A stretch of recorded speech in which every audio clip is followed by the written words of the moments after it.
This podcast is part of the Robots Radio Rocket Club, a program designed to help all podcasts reach their full potential. For information about joining the Robots Radio Rocket Club, check out robotsradio.net. Hey all you heroes and champions, crows, pirates, and inquisitors. Welcome to the Dragon Age Lorecast. I'm Shelby. And I'm Austin. And we are so excited to bring you this podcast. Every episode, we'll be talking about a different topic in the Dragon Age universe.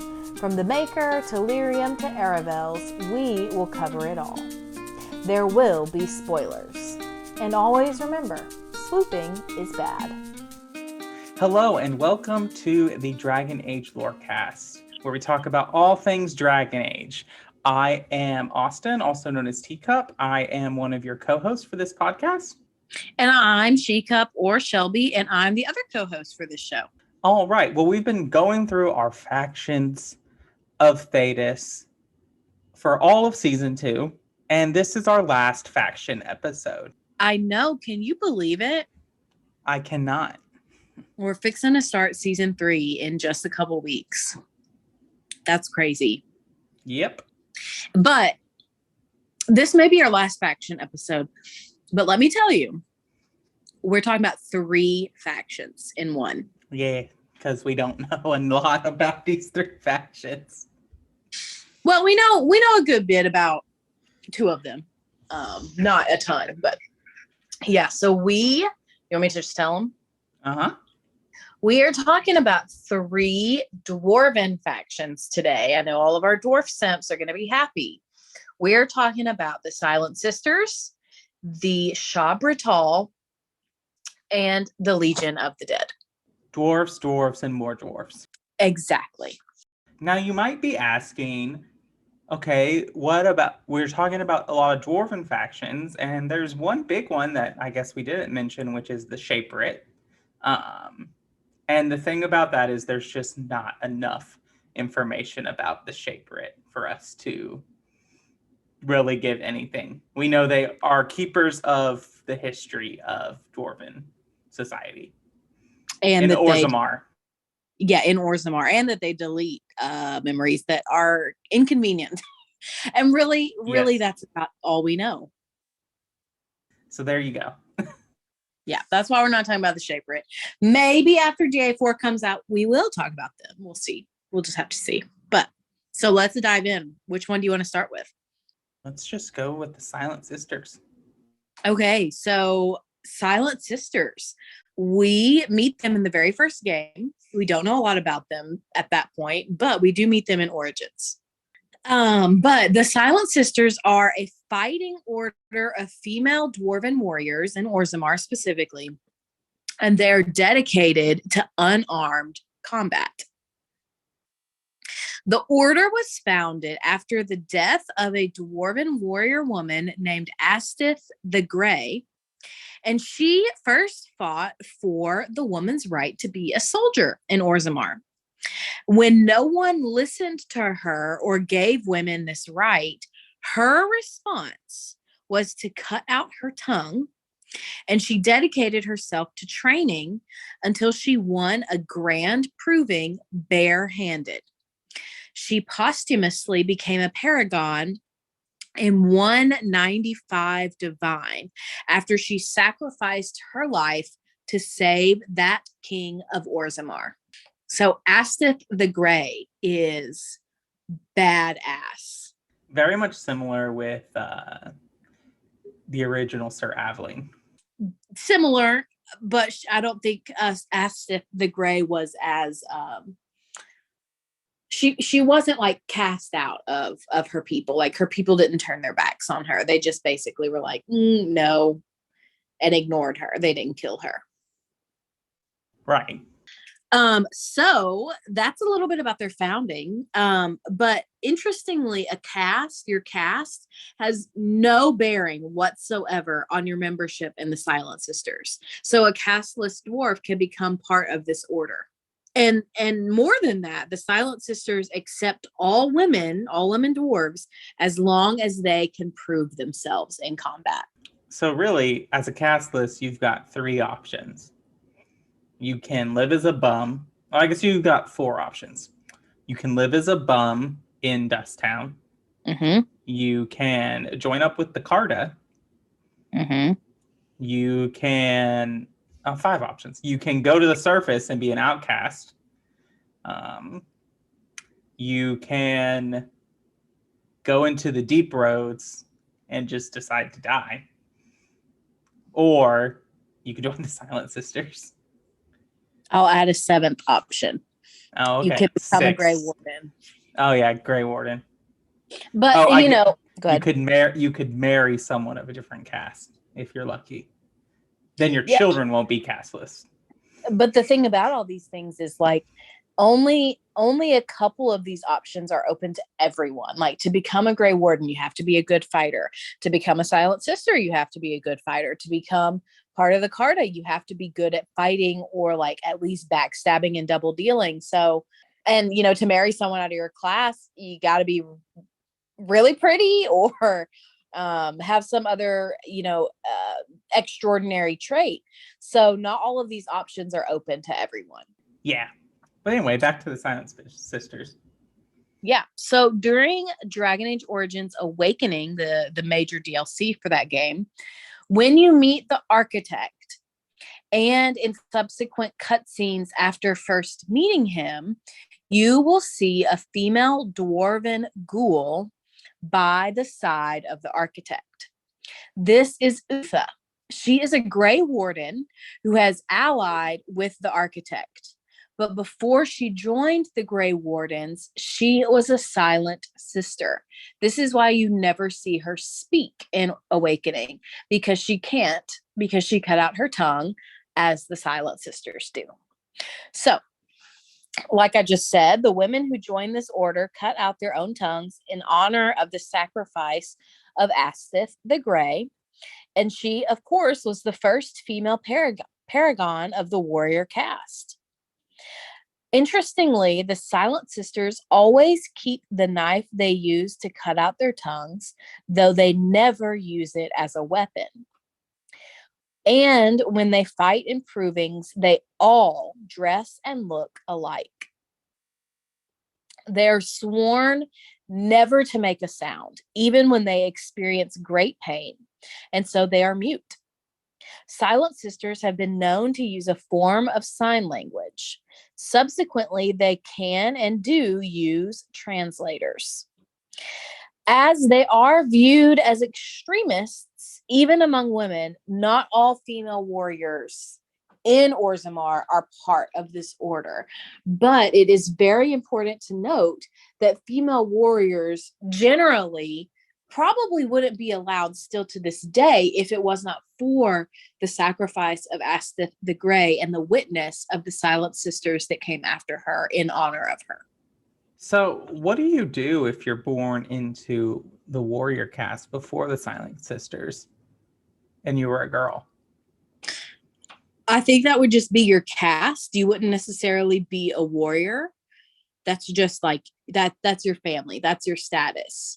Like, for example, and maybe this is more of a question. So for samurai in Japan, did they ever take wives? Did they have female samurai? I don't know enough about that historical point. I don't know, but my guess would be that they lived alongside the male warriors and supported them in however they could. You're probably right. I was just curious. Because like in the Orzammar we see, your caste very much determines like what your employment is or your job or your contribution to society. Yes, exactly. It does. And I think that that's part of the reason why they wanted to become warriors, so that they could, fulfill that role that's expected of them. But again, as we know, Orzammar is very resistant to change at all. So I think it's pretty remarkable that female warriors are even allowed now. So only a couple more things about the Silent Sisters. This next piece is really interesting. And tell me if it reminds you of anything. So they have a joining process called blooding. And this is completed when the recruit to the Silent Sisters takes her vow of silence, and then she cuts out her own tongue and defeats a number of opponents in the provings. They cannot be defeated in these matches, so they fight until the death. And that's how they join the Silent Sisters. Interesting, right? Yes, very interesting. I'm sure it does remind me of something, but I have no idea what you're getting at that it would remind me of. It just reminds me of the joining process for the Grey Wardens, because it's literally referred to as a joining, and also because they take these vows and then do something extreme, I guess is really my only reasoning. But to take vows and then do something involving blood also, they cut out their tongue versus drinking archdemon and darkspawn blood. Okay, so how do we see them in the game other than Utha? Well, the Silent Sisters are ardent supporters of the current royal House Iduken, and so they support Prince Balin Iduken as the next king after the death of King Indran Iduken. The dwarf commoner will fight and kill a Silent Sister named Lenka during the Proving Loyalties quest, while the warden can fight Hanashin in round 3. We do, in addition to Utha, meet 2 more Silent Sisters, although they do not have long lifespans after meeting us. So I think the total Silent Sisters we meet in the game is 3. Oh, no, I forgot one more. There's one more, and her name is Pala, and she left the Silent Sisters to join the Inquisition, but we don't know much more about her. Right. I don't even think I've interacted with her. I haven't either. I just read that in my research, so I'll have to look for her next time I play. Yeah. So moving on now, or do you have any other thoughts about the Silent Sisters? That's all I have, unless you have additional thoughts about the Silent Sisters or anything to add about them. I just feel like we need an entirely separate Dragon Age game that's just dwarfs. I agree.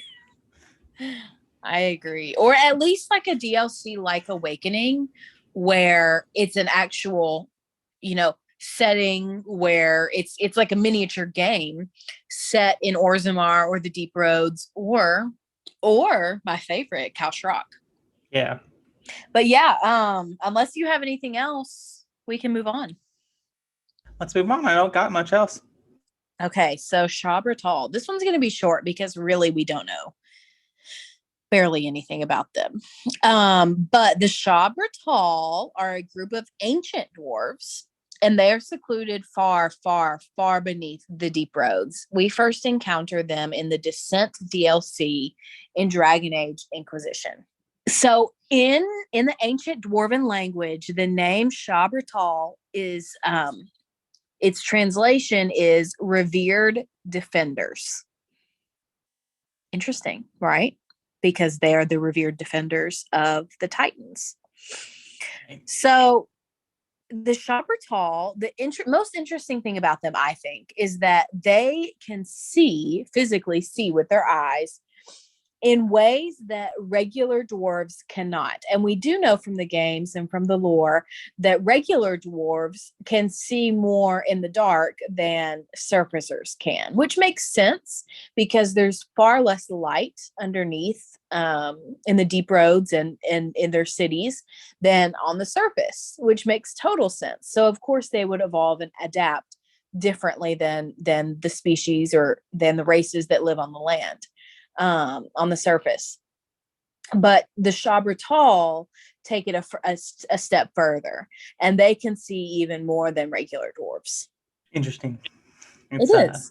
It's a big thing about, like, in D&D, it's called superior dark vision, which is basically like you get with regular dark vision, you normally get 60 feet is what you can see in shades of gray and dark vision. Superior dark vision gives you 120. But still shades of gray. Yes. Can we have dark vision that's better than superior, that I can see in 120 feet and like not shades of gray? I'd have to look at what the actual text is on certain things, but I believe there are certain abilities that allow you to see through magical darkness, and I think that allows you to see like not in shades of gray. Can you give that to my character? Yes, I can. Your character's gonna have to make some choices, though. Why? Can't I just have it? No. Well, maybe. No. It's a Okay. It's a warlock feature. That's why.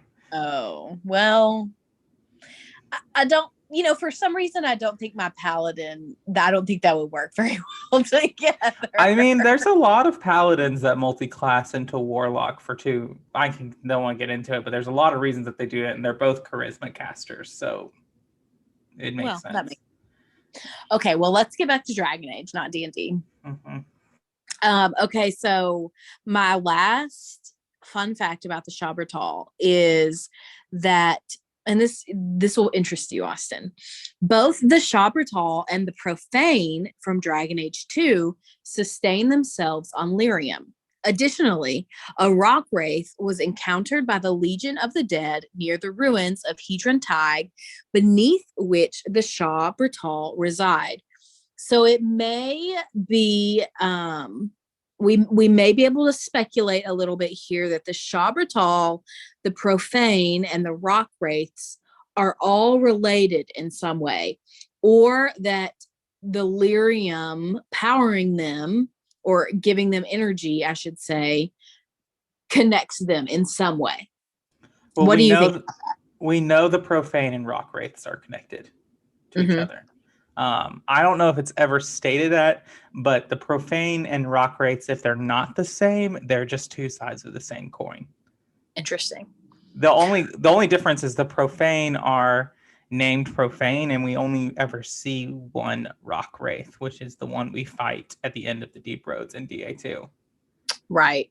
So what do you think about the possibility of the rock wraiths and the Profane being connected to the Sha-Brytol?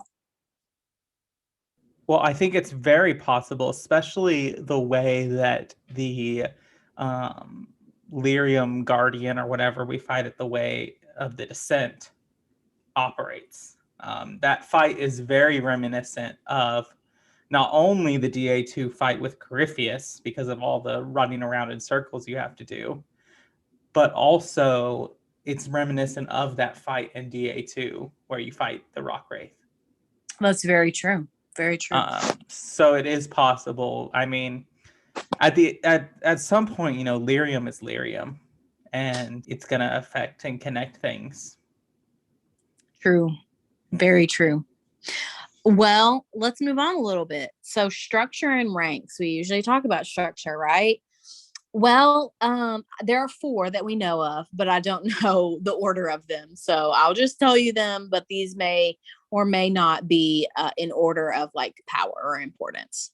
So the 4 different ranks are Earth Shaker, Stone Stalker, Bolter, and Revered Defender. The Earth Shakers can go straight to hell. Yeah. I don't replay that descent for that reason. Yes. I just wanted everyone to know. Okay. So the Sha-Brytol, it's important to note, they predate the fall of the Dwarven Empire. And their only purpose is to protect the Titans, especially and specifically from those they deem to be impure. Also, there are no records whatsoever of this group in the memories or of the Shaperit. According to Shaper Valta, the Sha-Brytol dwarves have been misled in their original goal, and that they're now lost and misguided. And that's because the Sha-Brytol drink lyrium, which is the blood of the Titan. So the Sha-Brytol also wear lyrium, or at least armor with lyrium woven into it, which causes it to then fuse into their flesh. So they claim to be protectors of the Titans, defenders of the Titans, but they consume and use the Titan as well. So Valta very much sees them almost as hypocrites. What do you think about this? I definitely see that because they do use the Titan in that way.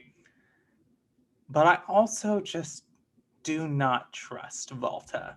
There's too much sketchiness that happens with her. What do you mean by sketchiness?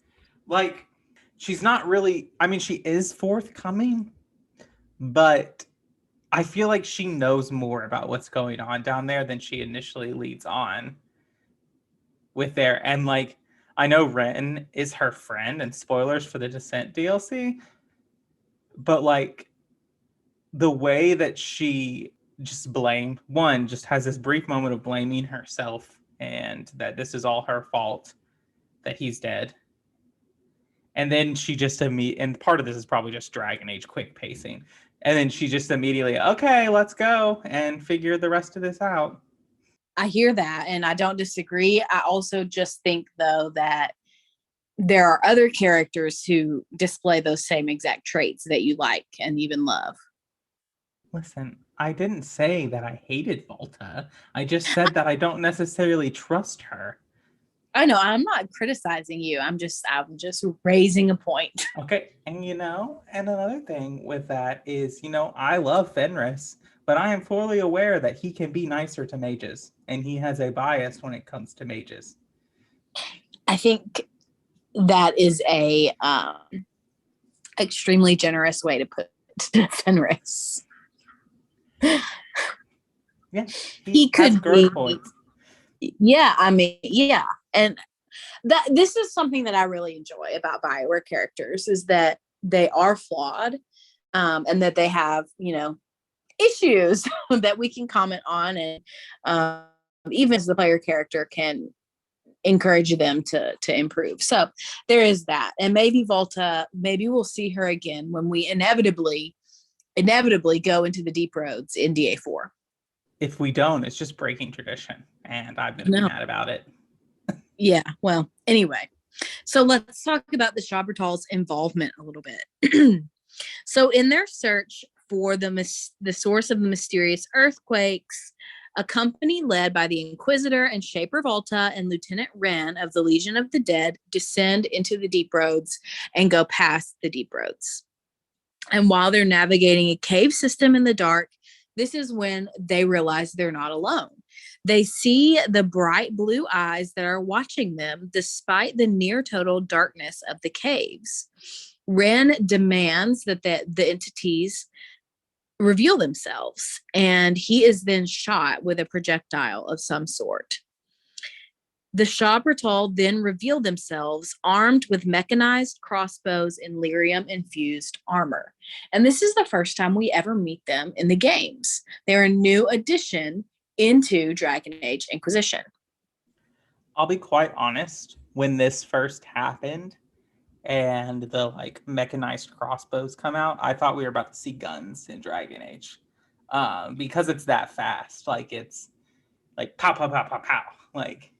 Yeah, it's like lyrium bolts, and so they look like lasers and things. Mm-hmm. So it's very interesting. It is interesting, and I was glad it wasn't guns, because for a long time I've said I don't want that. I do not want that in Dragon Age, for a lot of reasons. But yeah, that was a definitely interesting moment. But after Valta regains her consciousness back at the end of the DLC, she realizes that she has obtained a connection to the Titan, and that the Sha-Brytol after this become extremely wary of her. And they know that she is somehow now connected to the Titan. They don't necessarily understand how or why, but they know that she is and that it's given her power of some sort. And so the Sha-Brytol attempts to offer her a suit of their traditional armor, but she refuses it. They watch her and flee from her when she investigates their tower. Valta notes that they both love and fear her due to her new powers and her connection to the Titan. So I think the point about them being hypocritical is maybe a little bit accurate, but I also think that they're probably like so confused, you know, because how many people have come down there to threaten the Titan in the thousands of years? Probably a handful. Right. Not very many. So that's about all we know about the Sha-Brytol. Do you have any thoughts about them? Again, just really difficult enemies. All the DLC. Or Inquisition itself is not that difficult. You might run into a couple dragon fights that give you trouble, but the DLCs are no joke. Accurate. Okay, well, before we get into the Legion of the Dead, I think now would be a great time to take our break. Yeah, let's do it. So, I'm still trying to wrap my mind around this. I'm listening. Ah, you've returned. A letter arrived for you. All right, well, welcome to the middle of the show where we talk about all things that don't have to do with Dragon Age lore and just our podcast. And so this is a time where we come out and we thank our patrons. And so Shelby's going to read that list of the patrons. Yes, I am. So last week we had a new patron. This week we have 2 new patrons. Maybe next week we'll have 3 new patrons. That may be pushing it a little bit, but one can hope. Our 2 new patrons this week are Kolka Shins and Cyclops88. Both signed up at the first Enchanter tier, which means they will be joining us along with Derek B on our June patron episode. Thank y'all so much for subscribing. And our other first 5 patrons are Lisa M, Genesis, Derek B, Fletcher M, and Zuba. Thank y'all so much for being our patrons. Yes, thank you so much. And you too can sign up to be a patron by following the link to our Patreon in the episode description. There are all kinds of tiers from $5 to a ridiculous amount of $100. You can go in there and there are different rewards that you can get. We appreciate all the support that we get. And, you know, we do this show to hang out with people and talk about Dragon Age and engage in the lore. And so if you like that and you want to come and hang out with us and talk with us and come on the show, you can go and sign up for that tier. And if you sign up for the first Enchanter tier, you can come on our monthly episode with us. Speaking of talking with us, if you just want to hang out with us and talk with us, you can join our personal Discord. The link is also in the description, the Cups Podcasting and More. There we talk about this podcast, our other podcast, the Assassin's Creed Lorecast, and my other podcast, the Holocron Histories, Assassin's Creed, Dragon Age, and Star Wars, and other games. You can also see pictures of our pets. Just a fun time. And then lastly, if you want to support us, but maybe financially is not something you can do, another great way to support us is to go into Spotify or Apple and leave us a review. If you leave us 5 stars, and on Apple, leave us 5 stars with some words, we will read out your review on a future episode of the show. I do not believe we have a review to read today, Shelby. We do not, but we do have a hero, hawk, or herald. All right. Well, that brings us to our next section, which is show us your heroes, hawks, and heralds. And so we have one to share today. Okay, so this one is from Genesis. Genesis is currently playing through Dragon Age Inquisition for the first time. So that means she's finished with Dragon Age 2, and I have her hawk to share. So Genesis's hawk is Jenna Hawk, and she is dating Anders. He's her boyfriend. And her 2 best friends are Isabella and Varick, and they like to hang out at the Blooming Rose. Jenna was able to get all of Kirkwall's best to join her mission to free all the mages from forced tranquility and to uplift all races. In Hawk's first year in Kirkwall, she joined forces with Athenril to build up her reputation and earn some coin. Isabella was hard to resist in Act 1, and the two shared quite a few games of hide the dagger in those early days. But both of them knew that this wasn't meant to be long term. After finding Anders leaving out milk for kittens, Jenna started to fall for the former warden. She tends to have an open heart when selecting an olive branch or a peaceful outcome or dialogue choice, at least unless she's joking with her friends or she has a strong conviction when it comes to her thoughts about protecting mages. Jenna loves her sister Bethany so much and will do anything to protect her. Having to hide her mage abilities was difficult, but the two were inseparable. So, of course, she was on the mission into the deep roads. Anders was an obvious choice to round out the party because not only is he a former Grey Warden who can sense the dark spawn, but he's been to the deep roads before. And Jenna liked the idea of spending more time with her new man. This proved to be the best possible decision because tragedy struck. Bethany was forced to become a Grey Warden, and thankfully, Anders was there.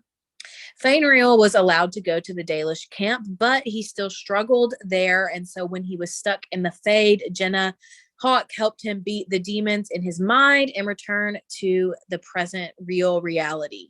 He then traveled to Teventer to study and sent Hawk a letter thanking her for all of her help.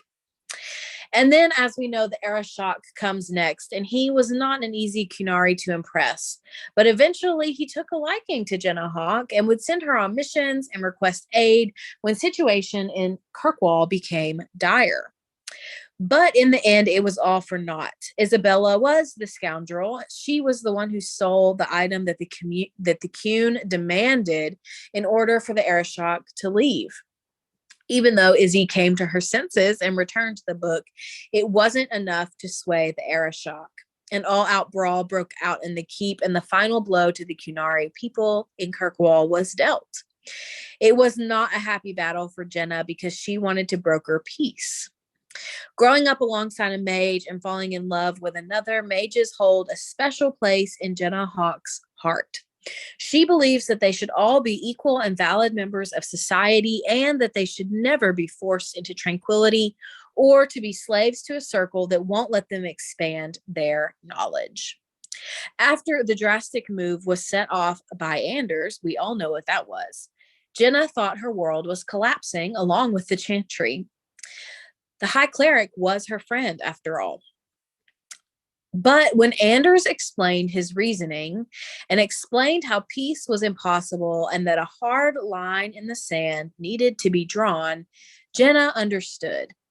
If nearly a decade of peace talks weren't enough, and if hatred could not be set aside, a true stance needed to be taken.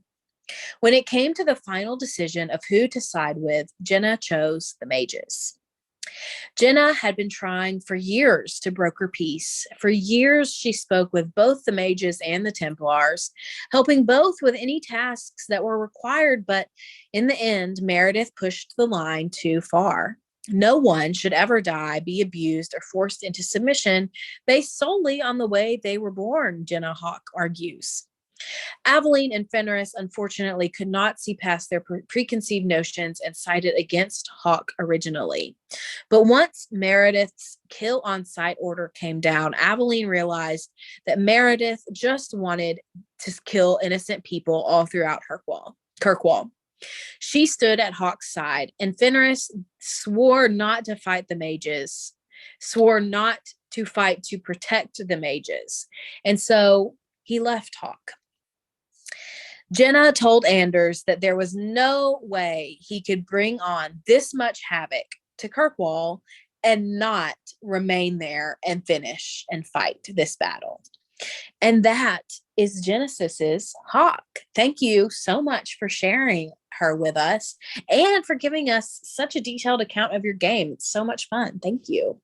Well, Shelby, if you don't have anything else to share, let's get back into the episode. My friend. You fear barbarians will swoop down upon you. Yes, swooping is bad.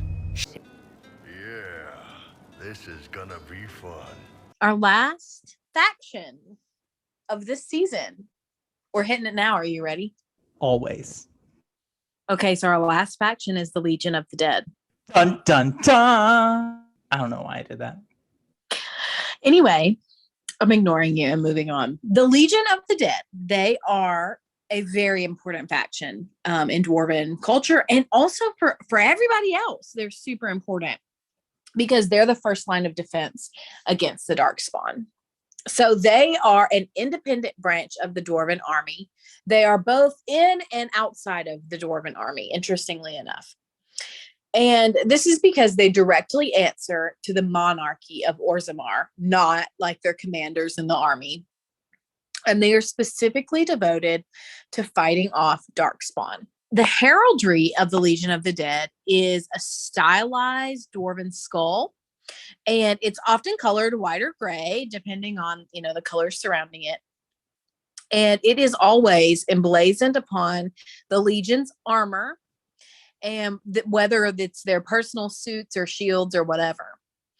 They're also considered to be the most intimidating and the most devastating force of all dwarves whatsoever. And then finally, they consider themselves to be dead when they join the Legion of the Dead. So in many instances, they even hold a funeral for themselves before they leave for the deep roads. In my show notes, I wrote all caps, Goth AF. We're dead. We fight Darkspawn. We're dead. Yeah, I mean, that's really how they look at it. So for their structure, at the bottom, they've got scouts, and then legionnaires, and then corporal, and then sergeant, lieutenant after that, and then at the top is commander. Do we ever meet a commander? I don't know. I don't think so. I don't think so either. We meet Ren, who is a lieutenant. He might be the highest ranking one. Him or Nauther, which I'll talk about in just a minute. But anyway, so not much is known about the Legion of the Dead's history and founding. But we can assume that they're an ancient order. So in 899 Blessed, Prince Merrick Theron and his party, they were rescued by the Legion of the Dead, specifically by a man named Nauther, who I just mentioned, and his regiment rescued them from a Darkspawn attack. And after the battle, the prince managed to convince Nauther the dwarf to help him reclaim the throne of Ferelden as part of the Ferelden Rebellion. This happens in the Stolen Throne novel. So they accept and they go to the surface. Can you really imagine that? It's pretty interesting. So Nauther and his company help in the ensuing fight at Gwarren during the war, and the Dwarven regiment destroyed half of the Chevalier force. That tells you what kind of warriors they are if they were able to destroy half of the Chevaliers alone. Well, I mean, they really are kind of the perfect, small infantry unit to, have against an overwhelming force, because that's their whole existence, is to fight back against the Darkspawn, who just swarm and have hordes. And so I'm sure that it's really undermining the Chevaliers, because not only are they able to hold off hordes, they fight as a unit. The Legion of the Dead fight as a unit. And this is a big point in historical military combat. One of the reasons that the Greeks and Romans had such military prowess over the other areas is because their soldiers fought as a unit. It was one moving thing, and that devastated other armies that were more scattered. Right. That's so true. And you're absolutely right that they're the perfect unit to come in and attack the Chevaliers. And I like to think they are the ultimate shock troops of Dragon Age. Yes, very much so. So they helped the Fereldans in their war against Orlais. And I said that they joined the fight at Gwarren. Well, they also, a few months afterwards, they participated and joined the major battle of the River Dane, which was a crushing defeat for the Orlesian occupiers and won Ferelden the war. However, Nauther, as well as most of the rest of his regiment, were killed in the fight.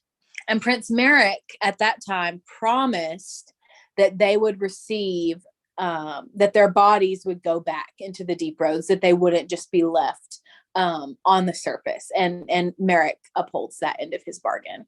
But I think it's pretty remarkable that a group of Dwarven warriors joined a human prince in war on the surface. And, you know, even though they are legionnaires and that they're not, you know, part of the upper class of Dwarven society, it's still really significant, I think. Right. And I think that it's also a thing. They answer only to the king or the monarch, ruling monarch of Orzammar. And I'm sure that Orzammar would like to see an end to the Orlais occupation as well. I mean, they have to have some like close ties to Val Royeaux because they supply the lyrium trade and the Chantry controls that. So I'm sure deep down there are some dwarves who want Orlais to be toppled so that they can control the lyrium trade.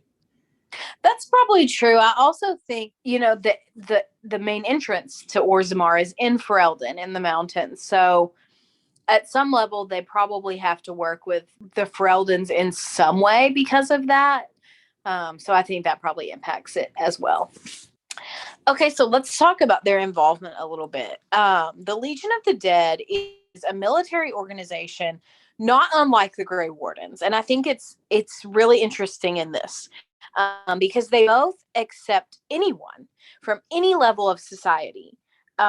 Many dwarves join the Legion to avoid punishment for various crimes or to regain their family's honor, and thus restoring their house's lost honor. Some even join for the glory, and the Legion accepts all of these all the same, no matter who you are. It's really interesting to me because, and I know this was probably a decision so that we could have him as a companion, but to me, it makes more sense for Oghren to go join the Legion of the Dead than it does for him to come and join the Grey Wardens. 100% totally agree. And I mean, I think you can argue that Oghren joins the Grey Wardens because of how much the Warden or the hero of Ferelden had an impact on him. But I do think that the Legion of the Dead makes more sense for him, especially because he's very concerned with like giving back and like being better than he was when he first, got kicked out of his house, at least in Origins, not in Awakening. We won't talk about that. Yeah. Also, I think that if you spare Bronca inside with her, that I think that he would probably want to join the Legion of the Dead so that he could explore the deep roads to try to reason with her or figure something out with her. Yeah, that's a really good point. I also always give him Legion of the Dead armor. He just looks right in it, you know? Oh, I totally agree. Well, anyway, let's move on from Oghren a little bit. So before Legion of the Dead members permanently leave Orzammar and enter the deep roads, they undergo the symbolic funeral. I mentioned this earlier. So in this funeral, last goodbyes are spoken to friends and relatives, and all ties to their former lives are cut completely. The funeral begins with chanting and toasts. Then the dwarves bid farewell to their friends and loved ones. This funeral clears the dwarves' name and restores their family's lost honor, if that's applicable. They are recorded as dead in the memories, viewed as having found glorious and redemptive death in battling the dwarves' eternal nemesis, the Darkspawn. Of course, the Legionnaire must then work to make this a fact and reality through a courageous and honorable death fighting against the Darkspawn. I wonder if, so in Game of Thrones, the Night's Watch is often used as a punishment for criminals. Yes. Because you forsake all, lands and titles and any, glory outside of, Westeros that you would get. It's kind of a similar thing here, but we don't really see evidence of that in games, at least. But I wonder if criminals are given the option of well, we can execute you or you can join the Legion of the Dead. I would imagine not. And here's why. Because when they join the Legion of the Dead, it erases all of their past sins and restores their house's honor. So for a criminal to be given the opportunity to join the Legion of the Dead, yes, it's a punishment for them to have to go and fight Darkspawn for the rest of their lives. but it has no effect and renders any punishment null and void on the house specifically. And I feel like Dwarven culture is very punitive. So to erase any effect that their crime would have on the family and the house would not be something they would want. That makes sense. I guess that's the same thing of like, it would be a good way to get rid of certain nobles you don't want to take power. Specifically, like that's how the Night's Watch works. Like, you know, if you have a son who's your heir who you don't want taking over, you basically force him to take the vows of the Night's Watch, and then your next in line inherits your estate and your title and all that. Right. Yeah, that's interesting. I just don't necessarily think it's a one-to-one comparison. Okay, I was just curious. Yeah, so, if I asked you right now, what does the Legion of the Dead do? What would you say? They fight the Darkspawn. Right. That's not their only responsibility, interestingly, right? So the Legion of the Dead also has the unique responsibility of purifying the stone from a corruption or disease called the Gangue. I think I'm pronouncing that correctly. It might be Gangue. I'm not really sure. The Gangue is described as the waste and unstable rock that must be cut away from the stone. This is the toxic influence that is contaminating the stone, and its harmful influence impedes all dwarves from achieving prosperity. So it's the Legion of the Dead's responsibility to carve out the worst of themselves as a prerequisite to face the Gangue. Only the fully adorned of the Legion are worthy enough to face and destroy it. Isn't that interesting? It is interesting. It makes me curious about, since we don't know about their founding, if like that was their original purpose, and then when the Darkspawn show up for the first blight, they just adopt that purpose as well. Like they view the Darkspawn as also a defilement. So these people who purify the stone are now fighting these impure creatures. Yeah, I think that makes a lot of sense. I absolutely think that makes a lot of sense. Okay, so a couple more little things to say about the Legion of the Dead. So their headquarters used to be located in Bonamar, also known as the City of the Dead, which is an impressive fortress designed by the Paragon Caridin. In 913 Dragon 13, it was abandoned to the Darkspawn with great regret. We cannot go technically to Bonamar, but we do walk by it when you are in the deep roads in Dragon Age Origins, and there you come to this place where there's a line of Legionnaires, and there's that skinny bridge, and you have to go across it, and there's Darkspawn coming, and they're helping you fight. You remember this? So behind the Legionnaires, behind where they're standing, that fortress is Bonamar. Right. I remember this. So that's where their headquarters used to be, which is a amazing and perfect place to fight back the Darkspawn. But as the Legion of the Dead's activities spread out throughout the deep roads, and not only around Orzammar, they regularly create these like sturdy crates, which contain clothing, food, weapons, and they leave them throughout the deep roads in case they're needed by someone, which kind of helps explain how we even find any loot whatsoever in the deep roads. Yeah, that makes sense. Okay, so my last thing to say about the Legion of the Dead is about their death. When a Legionnaire dies, there is a second funeral. And the second funeral is to return them to the stone. If it is possible to do so, the remaining Legionnaires bury their fallen brethren. The bodies of the dead are placed in sarcophagi, which are sealed within graves in order to protect them from being defiled by the Darkspawn. Makes sense. Yeah, and I think that really shows how much they do care about their brethren. They deeply care about their brethren. This is not a flippant order in any way. They are very serious, and I respect that about them. Yes, there's a sense of fraternity, strong fraternity there. Yeah, absolutely. Okay, well, are you ready to get into a few known members? Always.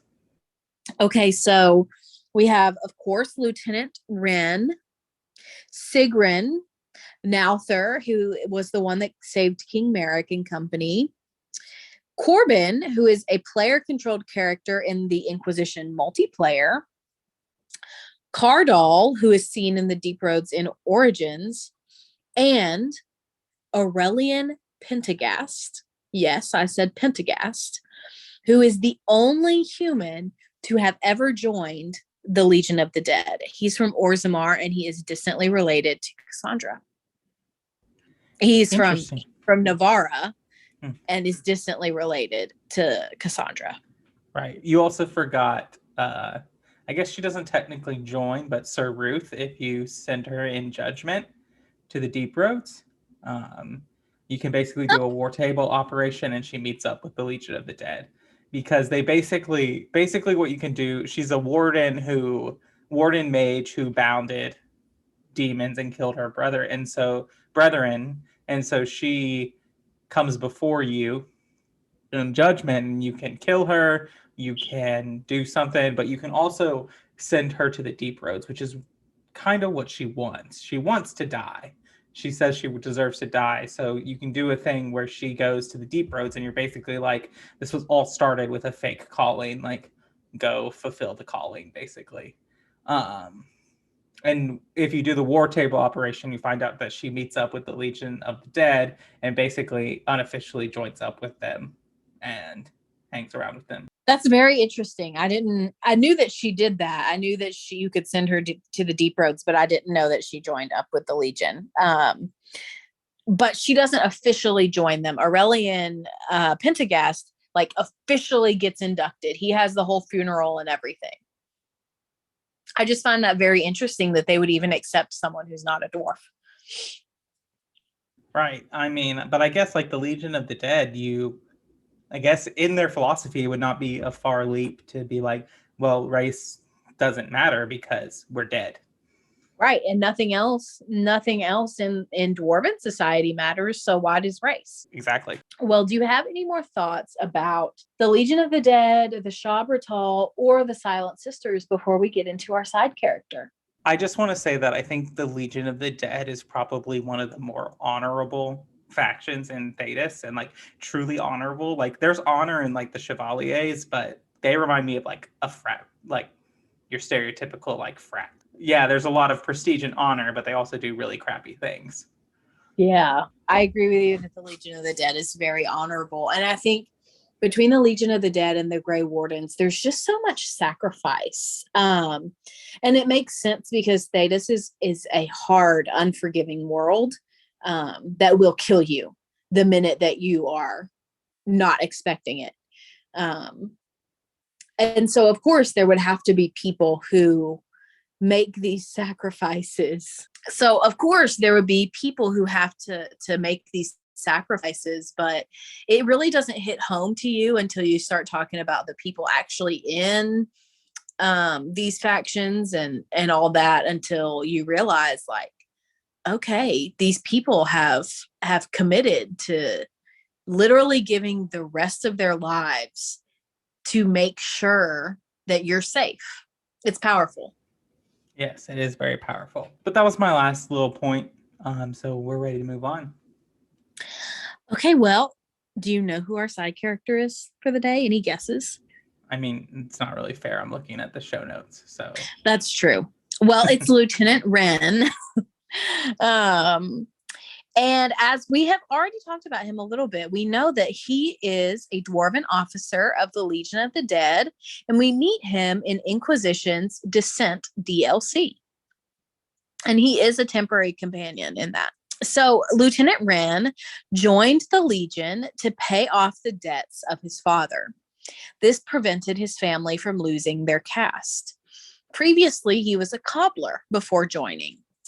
Wren is also a veteran of the Fifth Blight, though he described himself as a wet-nosed recruit at that time, and he never met the Warden. But he does, because of the Warden, have a lot of respect for the Grey Wardens. 3 years before the events of the Descent DLC, the Sha-Brytol tasked Ren with protecting Shaper Valta during her search for Dwarven relics in the Deep Roads. The two developed a mutual affinity for each other, although Ren is often very skeptical of Valta's many theories. When food riots started in Orzammar, Valta made sure that Ren's brother and mother were safe and fed.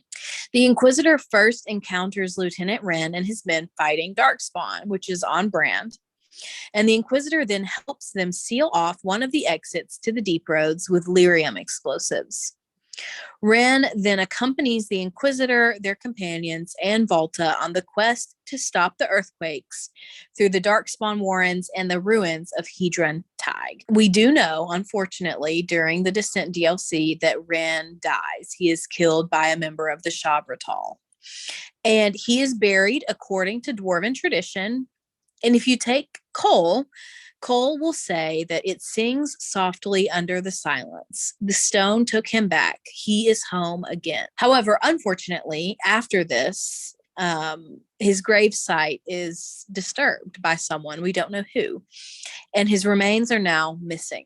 We don't know what that means for the future for Dragon Age 4, but it's definitely suspicious in my opinion. As we know, Varick Tethras has a nickname for every companion. His nickname for Lieutenant Ren, do you have any guesses what it may be? Smiles.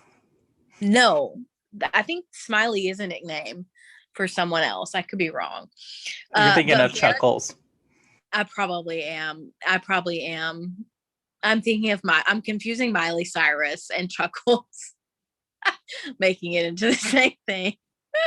Anyway, yes, I watched Hannah Montana. What about it? You're rolling your eyes at me. I would never. Well, anyway, his nickname by Varick is Grizzly because he tells an abundance of grim stories about the Legion of the Dead, which again, I feel like this is very on brand for Ren. And then my last interesting thing about him is that he does not wear the Legion of the Dead armor. Instead, he wears the original regular Dwarven army armor. Interesting.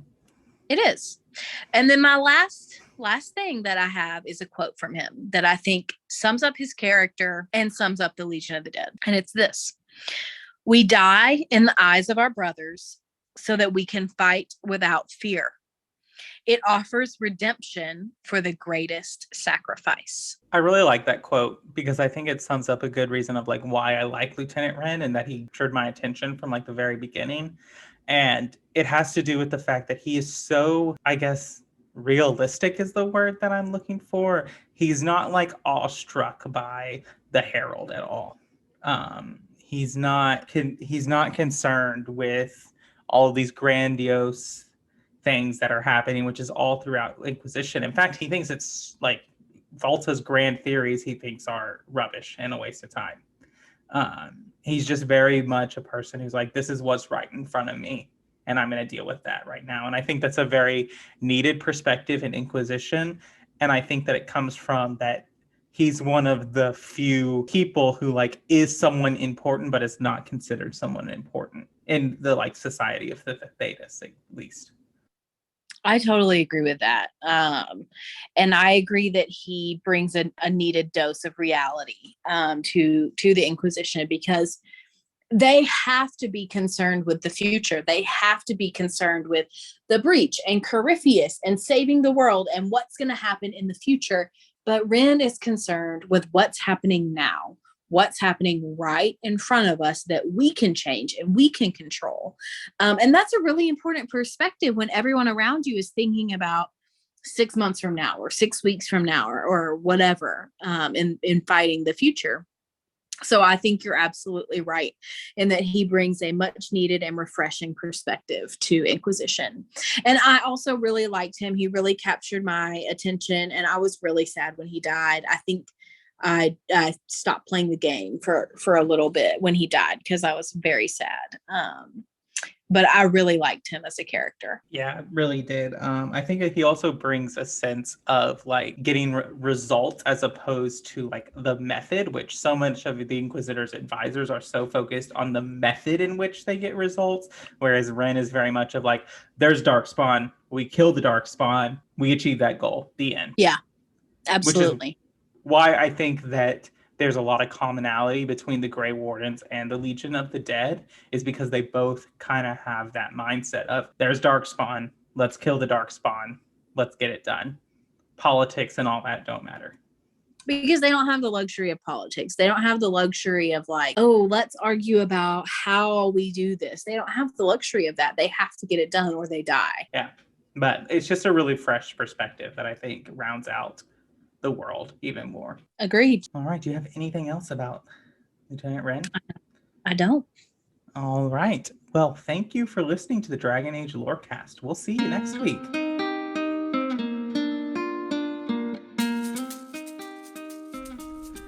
Thanks for listening to the Dragon Age Lorecast. As always, you can find us on Twitter at DA Lorecast.